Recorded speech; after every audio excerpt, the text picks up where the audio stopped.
কলার screen এবং dial প্যাডে প্রিয়জনের ছবি বসাতে পারবেন। আপনার ফোনটি যেই দেখবে সেই অবাক হয়ে যাবে। তো চলেন কিভাবে এই চমৎকার কাজটি করবেন আপনাদেরকে দেখিয়ে দিই। আপনারা প্লে স্টোর থেকে মাই ফটো ফোন ডায়ালার এই অ্যাপসটি ডাউনলোড করে নেবেন। ডাউনলোড করার পর এই জায়গায় দুইটি কলের অপশন দেখতে পাবেন। প্রথমটা হলো আপনার আগের ফোনের সাথেটা এবং এইটা হলো আপনার অ্যাপসেটটা।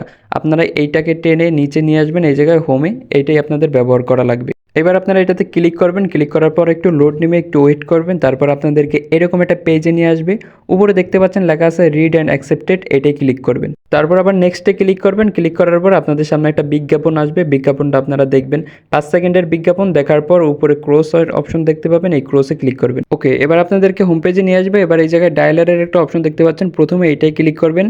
এখানে ক্লিক করার পর নিচে এই জায়গায় আছে ব্যাকগ্রাউন্ড, এই ব্যাকগ্রাউন্ড অপশন আপনারা ক্লিক করবেন। এইখানে ক্লিক করার পর এই জায়গায় অসংখ্য পিকচার আসবে যেগুলো আপনারা চাইলে ইউজ করতে পারবেন এই জায়গা থেকে, এবং আপনারা যদি আপনার গ্যালারির ফটো ইউজ করতে চান তাহলে সেটাও পারবেন। এর জন্য উপরে আসবেন, উপরে আসার পর এই জায়গায় এই যে ইমেজের একটা অপশন আছে, এখানে ক্লিক করবেন। ক্লিক করার পর আপনাদের এরকম অ্যালাউ চাইলে অ্যালাউ করে দিবেন। তারপর আপনাদের গ্যালারি থেকে যে কোনো একটা ফটো নিয়ে নেবেন।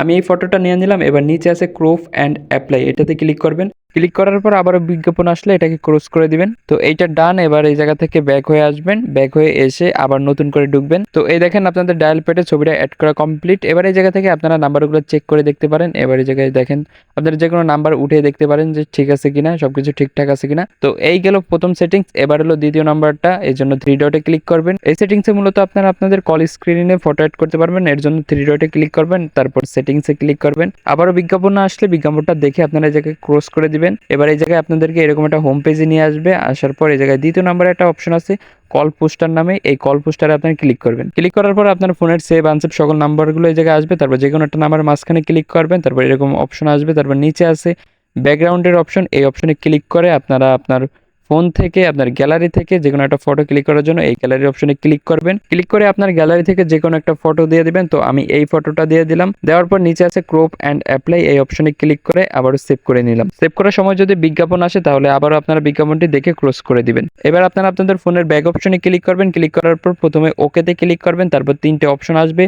উপরের অপশনে আপনি কি এই নাম্বারে ছবিটা সেভ করবেন, নাকি আনসেভ নাম্বারে সেভ করবেন, নাকি অল কন্টাক্টে সেভ করবেন, আপনারা ইচ্ছা মতো এই জায়গা থেকে সেভ করতে পারবেন। তো আমি প্রথমে উপরেরটা সেভ করবো, এর জন্য অ্যাপ্লাইতে ক্লিক করব। ক্লিক করার পর দেখেন আমার এই ছবিটা কিন্তু শুধু ওই নাম্বারেই সেভ হয়ে গেল। এবার আমি আপনাদেরকে ওই নাম্বার দিয়ে কল করে দেখাবো যে ছবিটা সেভ হলো কিনা। এই দেখেন ছবিটা কিন্তু সেভ হয়ে গেল। তো এভাবেই কিন্তু আপনারা ডায়াল প্যাড এবং কলার স্ক্রিনে চাইলে ছবি সেভ করতে পারবেন।